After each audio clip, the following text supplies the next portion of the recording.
Alhamdulillahi Rabbil Alamin wal aqibatu lil muttaqin wa la udwana illa 'alal zalimin. Ashhadu an la ilaha illallah wahdahu la syarika lah wa ashhadu anna Muhammadan 'abduhu wa rasuluh.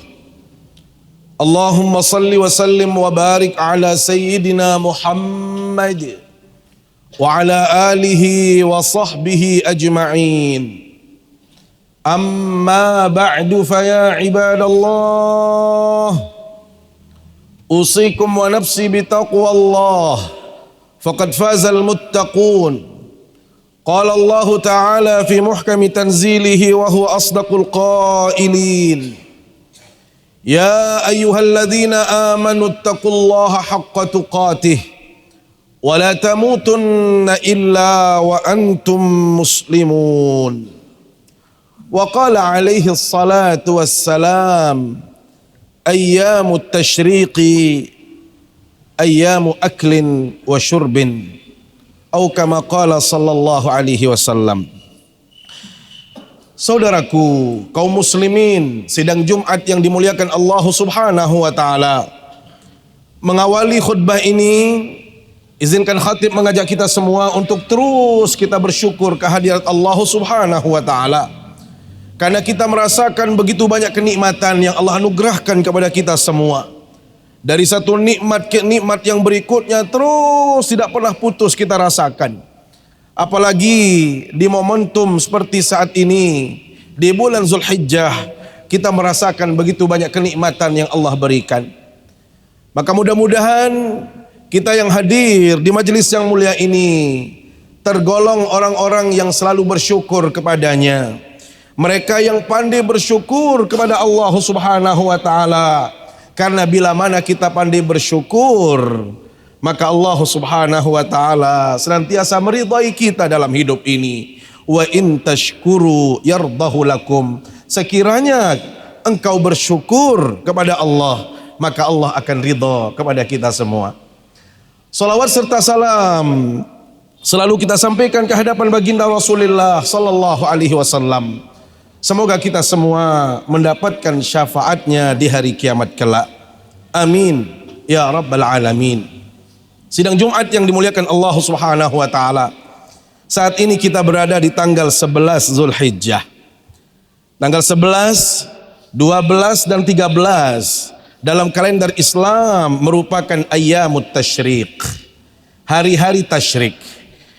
Hari-hari tasyrik sebagaimana yang disabdakan oleh baginda Rasul sallallahu alaihi wasallam, ayyamut tasyrik ayyamu aklin wa syurbin wa dzikrillah. Yang namanya hari-hari tasyrik itu adalah hari bersukacita, hari kita makan, hari kita minum, dan hari untuk kita terus meningkatkan zikir kita kepada Allah Subhanahu wa taala.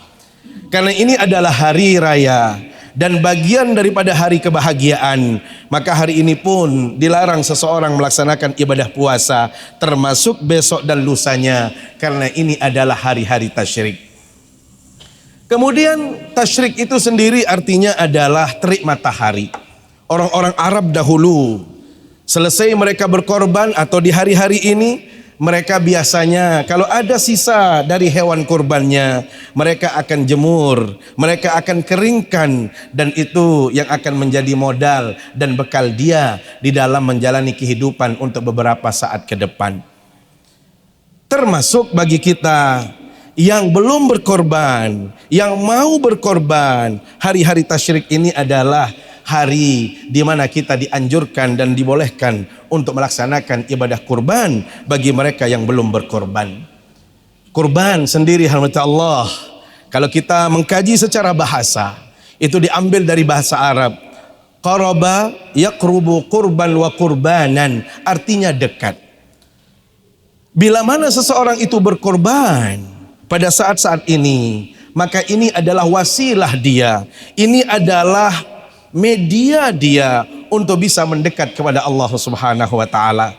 Ketahuilah rahmat Allah, kedekatan Allah kepada hambanya itu sangat bergantung bagaimana hamba ini PDKT atau pendekatan kepada Allah Subhanahu wa taala. Semakin kita mendekat kepada Allah, maka ketahuilah sesungguhnya Allah itu akan dekat kepada kita semua. Bukankah di dalam surat Qaf ayat 16 Allah Subhanahu wa taala tegaskan, wa nahnu aqrabu ilaihi min hablil warid. Dan kami, kata Allah, dekat kepada manusia, bahkan lebih dekat dari urat leher sekalipun. Bahkan di dalam surat Al-Baqarah disebutkan, wa idza sa'alaka ibadi anni fa inni qarib.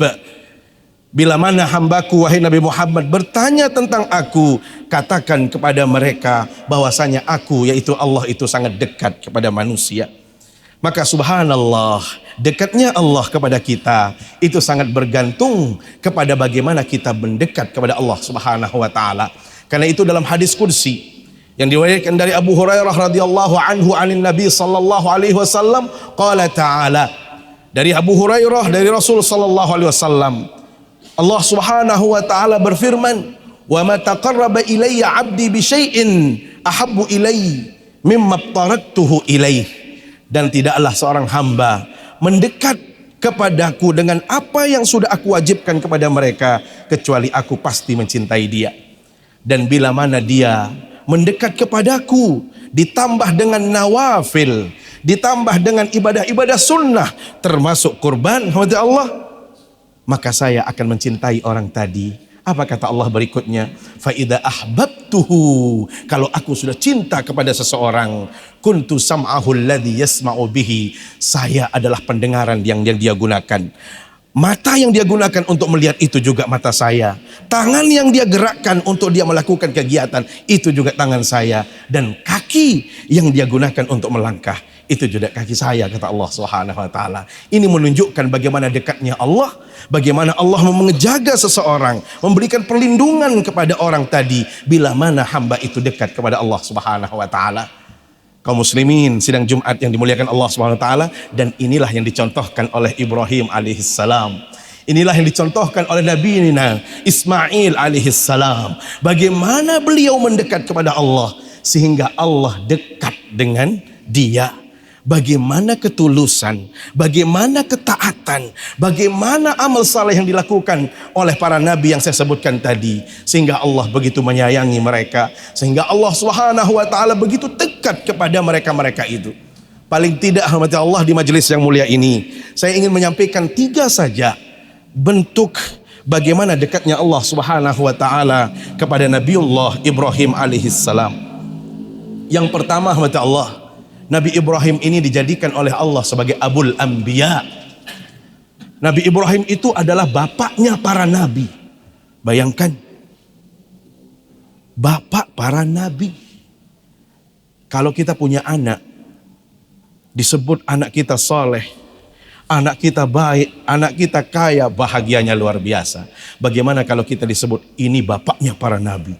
Subhanallah, itu tidak mudah untuk mendapatkan dan tidak mungkin bagi kita untuk mendapatkannya. Kenapa? Hanya orang-orang yang dekat kepada Allah, terutama seperti yang dicontohkan oleh Nabiullah Ibrahim alaihissalam. Bagaimana tidak, rahmat Allah, dari jalur Nabi Ibrahim, baik dari Ishak maupun Nabi Ismail, lahir nabi-nabi utusan Allah Subhanahu wa taala. Dari jalur Nabi Ishak kita temukan bagaimana Yakub, bagaimana Ilyas, bagaimana Musa, bagaimana Sulaiman, Daud, banyak nabi-nabi itu lahir dari keluarga Nabiullah Ibrahim. Dan yang paling fenomenal, rahmat Allah, dari jalur Nabi Ismail alaihissalam, lahirnya Khatamul Anbiya wal Mursalin, akhir dan penutup dari para nabi dan rasul, yaitu baginda Rasulullah sallallahu alaihi wasallam. Itu lahir dari jalur Ismail. Kenapa Nabi Ibrahim bisa mendapatkan posisi yang begitu tinggi mulia di sisi Allah? Karena beliau dekat kepada Allah, karena beliau taat kepada Allah, karena beliau tulus di dalam melakukan ibadah kepada Allah Subhanahu wa taala. Yang kedua, hormat Allah, yang menjadikan atau paling tidak buah daripada ketaatan Nabiullah Ibrahim alaihissalam di hadapan Allah, beliau itu dijadikan oleh Allah teladan bagi umat manusia. Teladan bagi kita dalam ibadahnya, dalam ketulusannya, dalam pengorbanannya. Bayangkan, siapa di antara kita yang sanggup sampai berani mengorbankan anak semata wayang, kecuali Ibrahim alaihissalam. Kalau kita mati Allah punya anak yang nakal sekalipun, kita tidak mungkin mau mengorbankannya. Bagaimana kalau anak itu saleh? Bagaimana anak itu yang taat seperti Nabiullah Ismail alaihissalam? Dan itu tidak mudah dilakukan kecuali orang-orang yang tulus kepada Allah. Dan salah satunya adalah Ibrahim alaihissalam. Beliau begitu mudah sampai menerima apapun yang diperintahkan oleh Allah Subhanahu wa taala, walaupun itu ujian yang berat sekalipun. Karena itu Allah Subhanahu wa taala dalam surat Al-Mumtahanah ayat 4 mengabadikan beliau, qad kanat lakum uswatun hasanatun fi Ibrahim walladzina ma'ah. Telah ada pada diri Ibrahim dan yang bersama dengan Nabi Ibrahim teladan yang baik bagi kita semua. Subhanallah, inilah keistimewaan yang Allah anugerahkan kepada beliau karena ketulusan, kedekatan beliau di dalam melakukan ibadah kepada Allah Subhanahu wa taala. Yang ketiga, Allah, doanya Nabiullah Ibrahim itu mustajab. Bayangkan, beliau meminta begitu banyak di hadapan Allah, semuanya dikabulkan oleh Allah Subhanahu wa taala. Beliau minta di hadapan Allah, Rabbi habli minas salihin, ya Allah anugerahkan hambamu ini, yaitu beliau yang dia maksud anak yang saleh. Ternyata Allah berikan keturunan yang saleh. Rabbi ja'alni muqimas salah wa min dzurriyyati, jadikan kami orang-orang yang menegakkan salat termasuk dari keluarga. Allah juga kabulkan. Dan yang paling fenomenal sampai detik ini, doa Nabi Allah Ibrahim dirasakan oleh seluruh manusia di muka bumi ini, terutama yang terkait dengan Makkahul Mukarramah dan sekitarnya. Bukankah Allah Subhanahu wa taala mengabadikan di dalam Al-Qur'anul Karim, di dalam surat Al-Baqarah, wa idz qala Ibrahim rabbi ij'al hadza baladan amina warzuq ahlahu minas samarat man amana minhum billahi wal yaumil akhir. Di saat Nabiullah Ibrahim alaihissalam bermunajat, berdoa kepada Allah Subhanahu wa taala, Rabbi ja'al hadza baladan amina, ya Allah jadikan negara ini, jadikan kawasan ini, yang dimaksud adalah Mekah, kawasan yang tenang, damai, aman, rukun, dan jadikan penduduk-penduduknya orang-orang yang berkecukupan dari semua sisi. Buah-buahan tidak akan kurang, makanan tidak pernah kurang. Subhanallah. Dan itu kita lihat sampai detik ini. Kalau kita membandingkan Indonesia dengan kawasan Jazirah Arabia, tentu jauh sekali. Orang Arab bila mana datang dia ke kita di Lombok ini, dia akan takjub melihat di mana-mana semua lihat tumbuh-tumbuhan yang justru di gunung, di daratan, dimanapun dia akan takjub dengan melihat keindahan yang ada di tempat kita. Kalau dibandingkan dengan kawasan Arab yang kering kerontang, mata Allah, sulit rasanya untuk kita menjumpai tempat yang subur. Sulit rasanya kita akan mendapatkan makanan. Sulit rasanya untuk kita mendapatkan buah-buahan. Tetapi nyatanya jawaban dari Allah terhadap doa Nabi Allah Ibrahim, orang Mekah itu tidak pernah kekurangan makanan sedikit pun. Buah-buahan yang tidak pernah kita lihat di sini justru ada di sana. Kenapa? Salah satu buktinya adalah karena doa Nabi Allah Ibrahim yang dikabulkan oleh Allah Subhanahu wa taala. Pertanyaannya, mengapa Allah Subhanahu wa taala termasuk mengabulkan dan memberikan keistimewaan kepada Nabi Allah Ibrahim? Salah satu jawabannya adalah karena beliau taat kepada Allah. Karena beliau berkorban kepada Allah. Berkorbannya lahir batin kepada Allah. Bukan hanya sekedar mengorbankan Nabi Allah Ibrahim, tetapi dalam ibadahnya, dalam ketulusannya, beliau sudah melakukan semua itu. Maka bila mana kita ingin dimuliakan oleh Allah, maka jangan segan-segan kita berkorban kepada Allah Subhanahu wa taala dengan kita melaksanakan apapun yang diperintahkan oleh Allah secara totalitas dan menjauhi segala yang dilarang oleh Allah Subhanahu wa taala. Demikian khutbah yang dapat kami sampaikan. Semoga ada manfaatnya untuk kita benar-benar mengisi hari-hari ini dengan kebaikan, dengan ketaatan dan amal saleh di sisi Allah Subhanahu wa taala. Barakallahu li wa lakum bil Qur'anil azim wa nafa'ani wa iyyakum bima fihi minal ayati wadh-dhikril hakim wa taqabbalallahu minni wa minkum tilawatah innahu huwas samiul alim.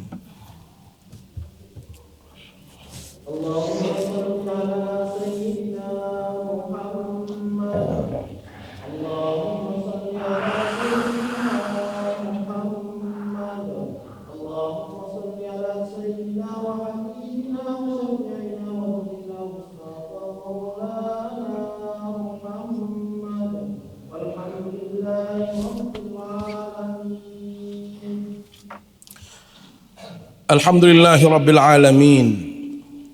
Wabihi nasta'inu ala umuri dunya wad din. Wassalatu wassalamu ala ashrafil anbiya'i wal mursalin. Sayyidina wa maulana Muhammad wa ala alihi wa sahbihi ajma'in.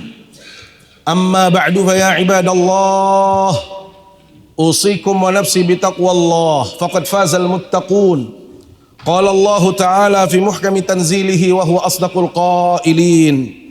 يا أيها الذين آمنوا اتقوا الله حق تقاته ولا تموتن إلا وأنتم مسلمون واعلموا أن الله سبحانه وتعالى صلى على نبيه قديما ولم يزل قائلا عليما فقال تعالى إن الله وملائكته يصلون على النبي يا أيها الذين آمنوا صلوا عليه وسلموا تسليما وارض اللهم على أربعة الخلفاء الراشدين أبي بكر وعمر وعثمان وعلي وعلى بقية الصحابة والتابعين وتابع التابعين ومن تبعهم إلى يوم الدين ادعوا الله وأنتم موقنون بالإجابة اللهم اغفر للمسلمين والمسلمات والمؤمنين والمؤمنات الأحياء منهم والأموات إنك سميع قريب مجيب الدعوات وقاضي الحاجات اللهم أصلح ولاة أمورنا